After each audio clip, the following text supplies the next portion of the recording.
রাষ্ট্রপতি নিরপেক্ষভাবে ক্ষমতা প্রয়োগ করতে পারলে স্বচ্ছতা ও জবাবদিহিতা নিশ্চিত হবে। অবশ্য সেটি নির্ভর করে প্রধানমন্ত্রীর নিরপেক্ষতার উপর, এমন মন্তব্য বিশিষ্টজনদের। আলংকারিক পদ নয়, রাষ্ট্রের অভিভাবক হিসেবে দেশ ও জনগণের স্বার্থকে রাষ্ট্রপতি প্রাধান্য দেবেন, প্রত্যাশা সাধারণ মানুষের। AKS অর্জন করল গিনেস ওয়ার্ল্ড রেকর্ডস। AKS দেশের রাজনৈতিক ইতিহাসে খুবই কম রাষ্ট্রপতি বিতর্ক ছাড়া বঙ্গভবন ত্যাগ করেছেন। কারো বিদায় ঘটেছে রাজনৈতিক সংকট, পদত্যাগ কিংবা অভিশংসনের শঙ্কার মধ্য দিয়ে। 24 জুলাই শারীরিক ও মানসিকভাবে অসামর্থ্য হওয়ার কারণ উল্লেখ করে রাষ্ট্রপতি পদ থেকে পদত্যাগ করেছেন মোহাম্মদ শাহাবুদ্দিন।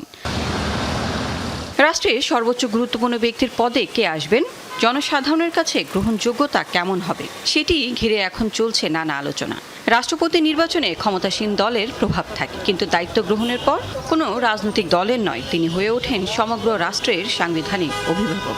তাই নাগরিকদের প্রত্যাশা অতীতের মতো হবেন না এবারের রাষ্ট্রপতি। দেশের জনগণের হন, কোনো নির্দিষ্ট দলের হয়ে যেন কাজ না করে। যারা আইনটা পালন করতে পারবে, বিচার করতে পারবে, তাদেরকে নিরপেক্ষভাবে নিয়োগ দিক। আমাদের গার্জিয়ান হিসেবে যাতে সে দায়িত্ব ভূমিকা পালন করে, সবার প্রতি আন্তরিকতা বজায় রাখতে পারে। গত নির্বাচনের পর থেকে দেখছি দেশ সুন্দরভাবে পরিচালনা করতেছে এবং আগামীতে যে রাষ্ট্রপতি আসবে সেও ইনশাল্লাহ ভালোভাবে দেশটাকে পরিচালনা করার ব্যবস্থা করবে। সংসদীয় গণতন্ত্রে রাষ্ট্রপতির ক্ষমতা সীমিত, কিন্তু রাষ্ট্রের সর্বোচ্চ গুরুত্বপূর্ণ ব্যক্তির পদটি কি শুধুই একটি পদ? রাজনৈতিক স্থিতিশীলতার সময়ে রাষ্ট্রপতির ভূমিকা অনেকটাই আনুষ্ঠানিক, কিন্তু সরকার গঠন, সাংবিধানিক সংকট বা জরুরি অবস্থার মতো বিশেষ পরিস্থিতিতে রাষ্ট্রপতির সিদ্ধান্ত, প্রজ্ঞা ও নিরপেক্ষতা গুরুত্বপূর্ণ হয়ে ওঠে।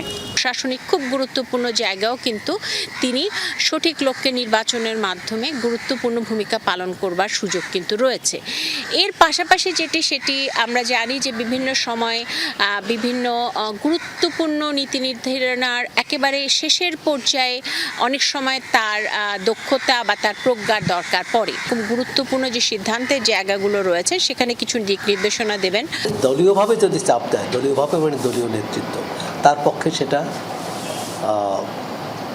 উত্তরণ ঘটানো কঠিন, মানে সেটা কাটানো কঠিন।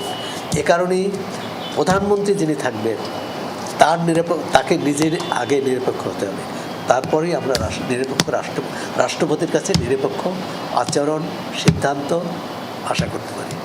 90 দিনের মধ্যে 23তম রাষ্ট্রপতি পেতে যাচ্ছে দেশ। তিনি কি দেশের অভিভাবক হয়ে ওঠেন নাকি ক্ষমতার সাথে একই সুরে কথা বলেন, সেটি দেখার অপেক্ষায় জনগণ। Lovely Bithi, Jamuna news, Dhaka.